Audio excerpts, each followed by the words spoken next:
The next step in the process is to evaluate the alternatives. In the planning step chart by step 6, click the Enter Practices link.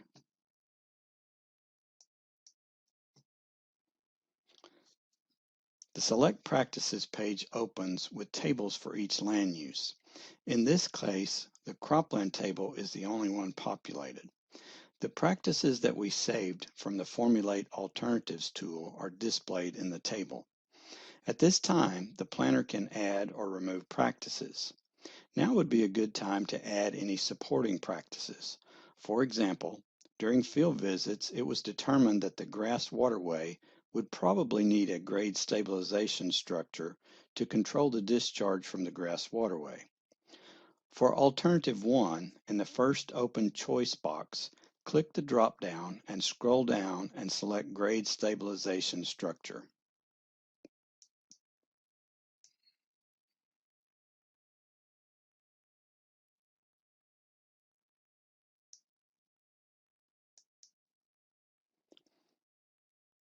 Repeat that process to add the grade stabilization structure to the second alternative.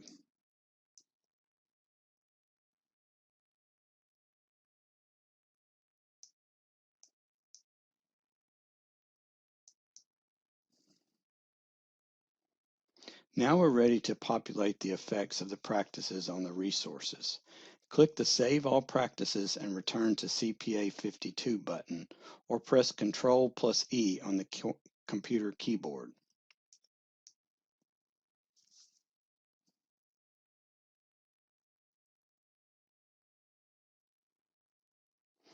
The CPA 52 opens with the description of the alternatives in Part H and the effects of all practices on the resource concerns and human considerations completed in Part F. The planner should review all the narratives to make sure that they fit local conditions. The information is fully editable. Additional text can be added to the narratives, and existing text can be removed, or the whole narrative can be deleted. If any narratives contain blanks, those should be filled with site-specific information. Use the button to freeze the heading so that the heading is always visible as you review the narratives.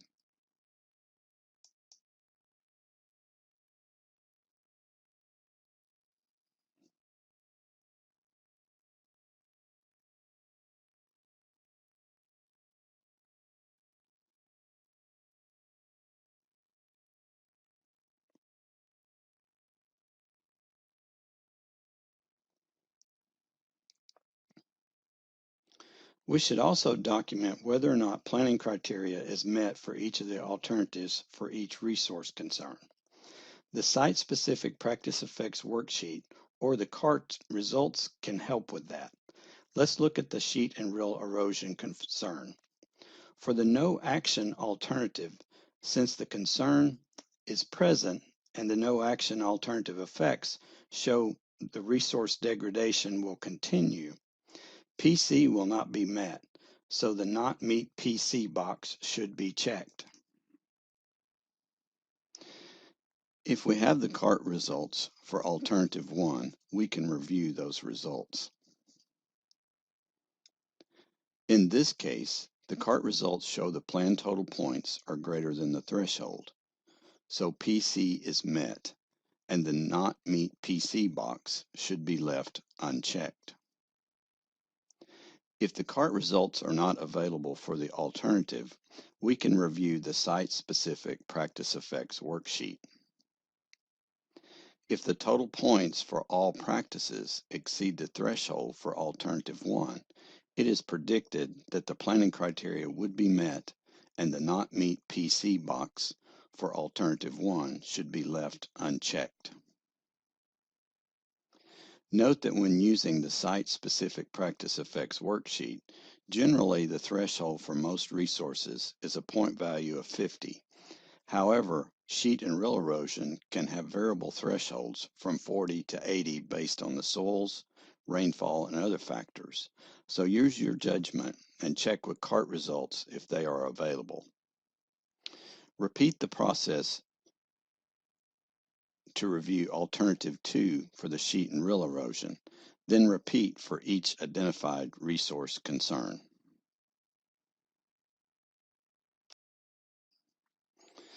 So when we are finished, upon reviewing the site-specific practice effects worksheet for alternative 1, not meet PC boxes should be checked for plant productivity and health.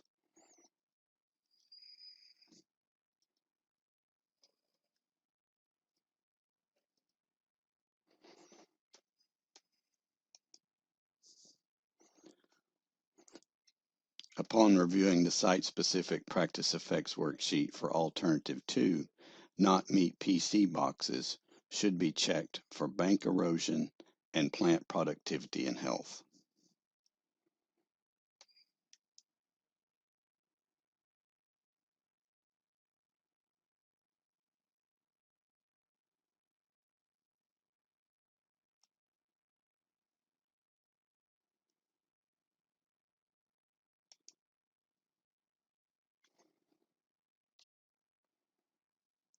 Scroll down to review the effects of the alternatives on the human considerations.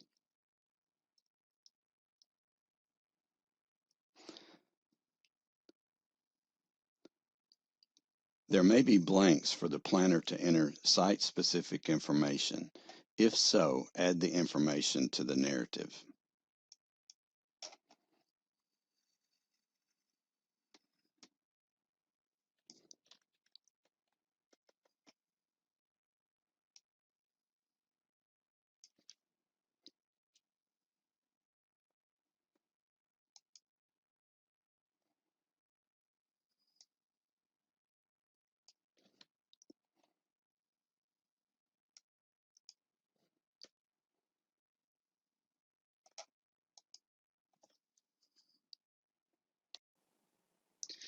The planner should document the effects of the practices on all of the special environmental concerns for both alternatives to be able to describe any adverse effects and possible reviews, permits, or permissions required for the client prior to the client making a decision.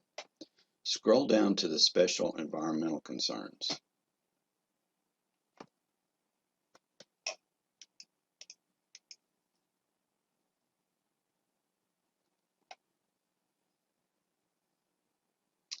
The guide sheets can assist the planner in determining the information to record, and narratives are available to aid the planner in documenting the effects.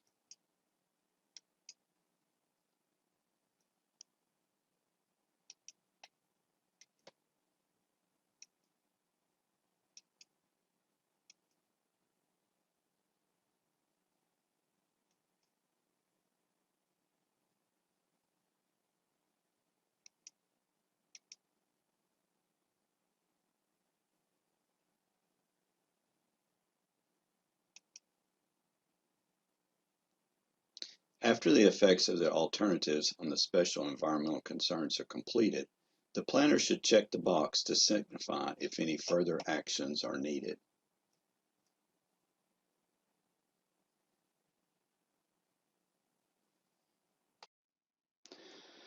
The planner should continue to document the effects of the alternative on the special environmental concerns until all effects are documented and the need for further actions are shown. At this time, we can click the Auto Fit SEC Rows button to make sure all the text is visible for all the effects. We can also unfreeze the heading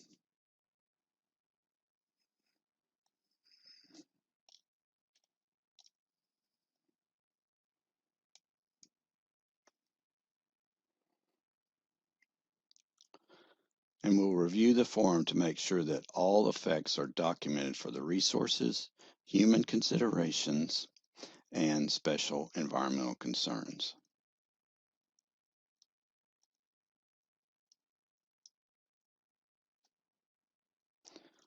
Once that is completed, we are ready to prepare to meet with the decision maker to present the alternatives for a decision.